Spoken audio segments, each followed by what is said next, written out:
Hello, my lovelies.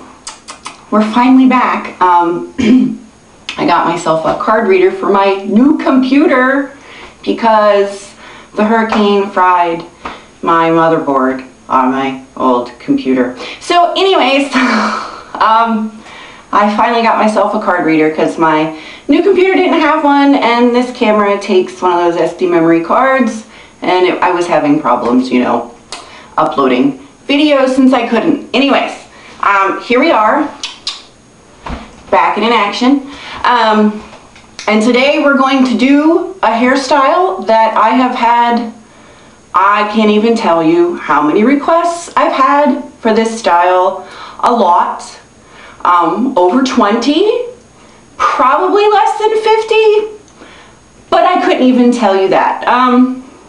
Yeah, so we're going to do Arwen's Helm Deep Braid.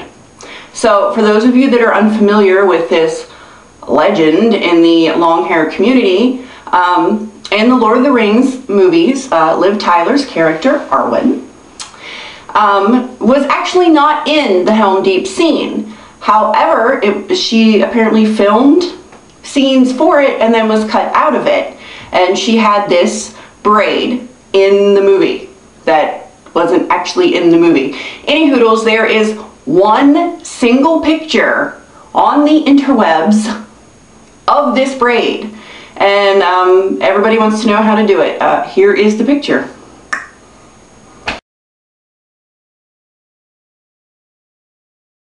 Alrighty, so everybody who has attempted this braid has had to do it from one still grainy picture. Yeah. I can tell you that I did notice that Loepsy has this one up, and I did not watch that video. I am going to, as soon as I get this one uploaded, I'm going to go see if we thought it went the same way. But I was afraid that if I watched hers first, that my brain would just be like, yep, that's how it's done, and I could never try and figure it out for myself. Do you know what I mean? So, in trying to be honest about my interpretation, I haven't watched how anybody else has thought that this braid should go. This is the way I think it was made, but the only person who actually knows the correct way to do it is the hairdresser that did Liv Tyler's hair for the movie. She's the one that invented it. She's the one that knows how it's done the right way. The rest of us are working off a grainy picture. So here is what I think. Incidentally, I am going to time this braid. This braid is not difficult. This braid is time consuming, and you may get finger cramps because it is a lot of braiding. But it's not hard. It really isn't. If you can English braid, this is not hard, okay? So yeah, I'm gonna start the timer because you know I'm gonna do lots of cuts to save time, but it's gonna take a while. So I'm gonna start the timer so that I can let you guys know how much time to set aside to do this braid. Alrighty, start. Okay, you are going to need a mirror because we're going to need to see the back of our head at some point. You are going to need clear elastics, or whatever ones you prefer, but I'm going with clear because they're more well hidden. You are going to need bobby pins. I'm using wee tiny ones that match my hair in an attempt to hide them, but we'll see how hidden they are. So, this braid is made up of 8 braids. 2 of which are perimeter braids. Don't panic, they're not hard. So you want to make sure you're tangle free. We're going to split our hair down the middle evenly. The hardest part about this is trying to make all of our braids even width on everything. It is a little difficult. You may come out a little wonky the first time or 2 you do this, but trust me when I say that nobody is going to complain about the wonkiness because this braid really looks like you spent the time on it.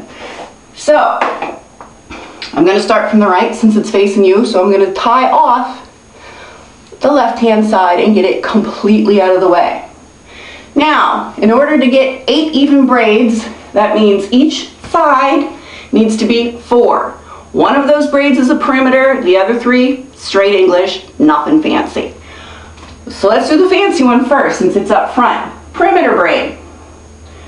Now, like I said, you want it to be 4 equal, and this is going to be about equal to the rest of these. So we're going to put this back here and flip it over to this side just so it's out of our way, and we're going to perimeter braid. Okie dokie.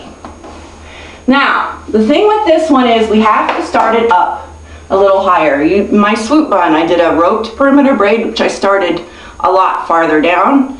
This one we have to start higher up to get the right effect. So, yeah. I'm just going to try and face you without looking. It's hard for me. So you want to separate into 3 sections, like a regular English braid. Nothing super fancy. And we're going to braid from the front first. So front, and then back, and then front, and then back, and now we're going to add to the front. Little piece like this, we're going to add to the front, and then that means we braid front, and then back, and then front, and then back, and then we're going to add again to the front. It's kind of like a lace braid, I suppose you could say. You also, when braiding, are going to want to keep your arm going this direction because this braid has to be a bit loose.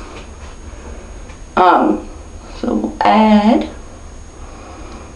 and that is the front, and then the back, and then the front, and then the back, and then once more add to the front. And that's all we're going to do on both sides. Just keep adding small pieces every front, back, front, back, front, back, and then add every time until you have no more hair to add, and then braid to the end. So I'm going to do that, and then I will come back and show you after I go ahead and do the other perimeter braid on the other side as well. Actually, no. We'll do this whole side first, and then we'll do the other side because I don't even feel like confusing everybody, including me. So I will be back when this one's done and show you how to separate and braid the rest, and then we'll go from there. Alrighty, back in a sec. Alrighty, we got that part done. It should look like this. Why it needs to be a perimeter is we are going to flip it and end up putting it up this direction, so it needs to have, yeah, anyways. So that's why it needs to be a perimeter instead of a straight braid. Now, the rest of this, we need to separate into 3 equal sections because we are going to turn these into 3 separate English braids. It's very hard to get equal when things are on the back of your head, so you kind of just got to feel it. Take a little tiny bit more from this one. Alright. So, this is going to be our first one. Now, these, you don't even want to start braiding until it's down here. Very low braids. You know I hardly ever do anything low braids. But it's required for this hairstyle. So, English braids. Now, when you're doing these, depending on which side of your head you're on, like we're on our right side, we are going to start braiding from the right side because we want the braids, when we combine them, to swing freely towards the center. Just trust me when I tell you this will be better. So each of these 3 English braids, you want to start braiding from the outside in. So, just so you know.